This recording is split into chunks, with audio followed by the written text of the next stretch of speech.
So hello and welcome guys. Today we've got a tournament preparation video going on now.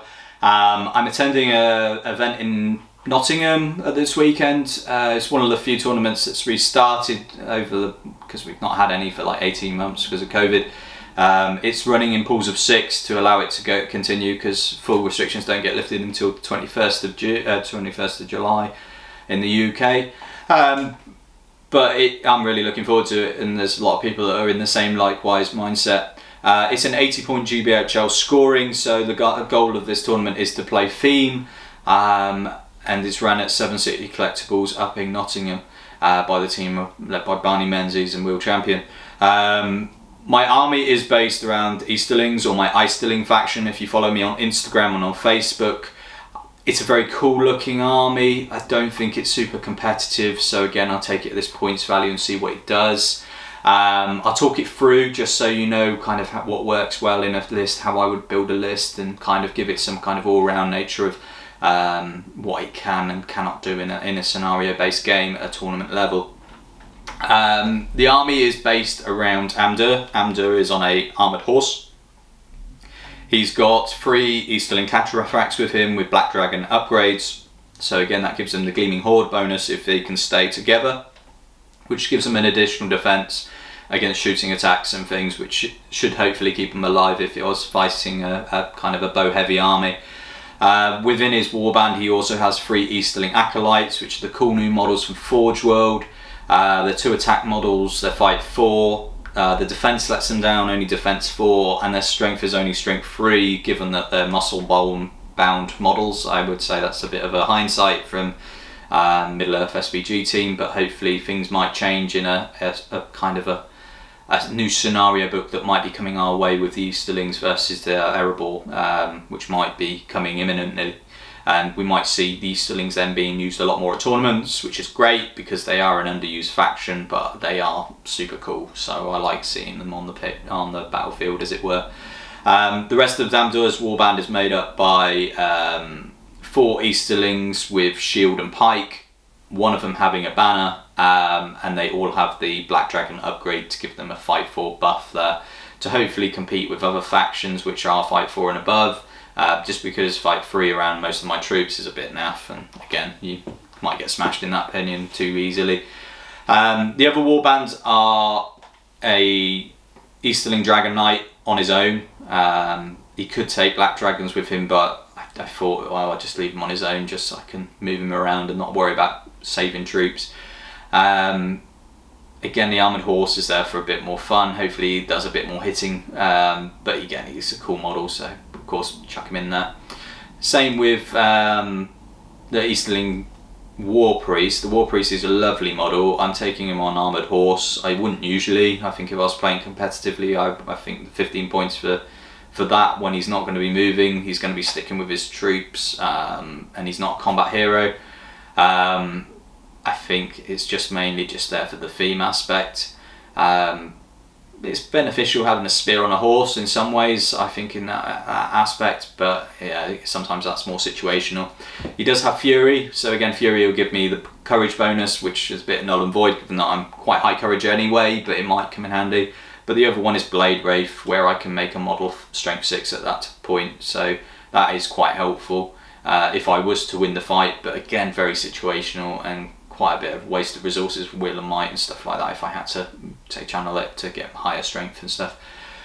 In his warband he's got 6 Easterlings, 4 with shield, 2 with bow, and then 4 Easterling Black Dragons with shield and pike. Just kind of a straightforward list. And the final warband is my Easterling Captain with shield. I've put him on foot. Again, I feel if I put him on a horse it would make him a bit more competitive, so I didn't want to do that. So what he's leading is 3 Dragon Cult Acolytes, as per Amdur's warband. He's got same amount of troops in there, 6 troops, so 4 with shield, 2 with bow, and then 2 Easterlings with shield, pike, and the Black Dragon upgrade. So it's kind of troop heavy, which is good for me because my defense is relatively high with those. I've managed to squeeze in 35 models, which is quite good for this number of points. I do advise that you try and get over the 30, I'd say probably about 32 models and above. I'd say is quite a good rounded number for 700 points. But again, it comes down to how good your troops are, so you can get away with, say, more heavily defensive ones and stuff like that, but not as many numbers. And if you're playing all hero, you're never going to get close to that sort of number either. One other thing with this tournament is that they've made some custom scenarios. The custom scenarios are based around the 9 rings of men, so we've made some custom objective tokens for them.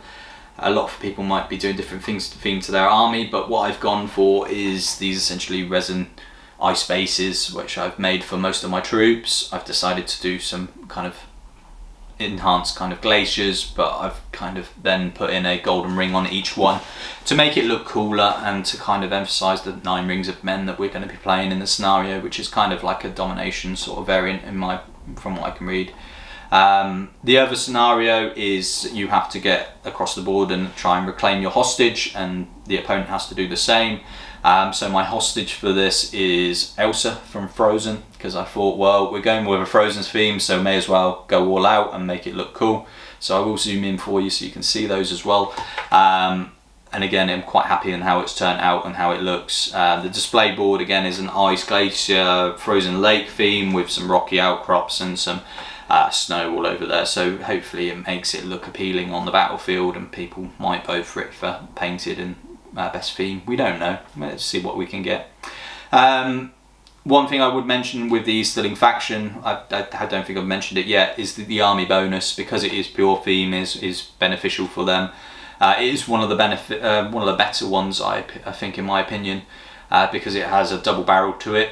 So when I would break, so once I've broken, all Easterling models would add +1 to their courage value, which makes them higher courage, which is fantastic.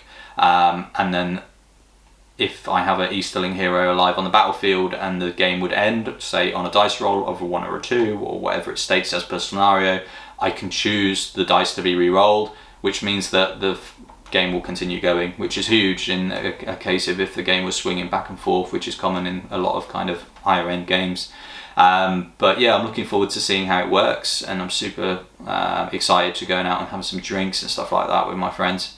But I've got a few more coming up in July. Hopefully, if people enjoy these sorts of videos and lift breakdowns, I can continue doing them, and you might see a few people on the YouTube channel coming up who would be at events as well that you might have seen already.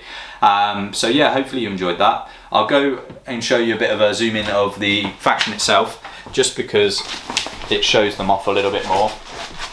So here you can see my troops, so my leader Amda, Dragon Knight mounted.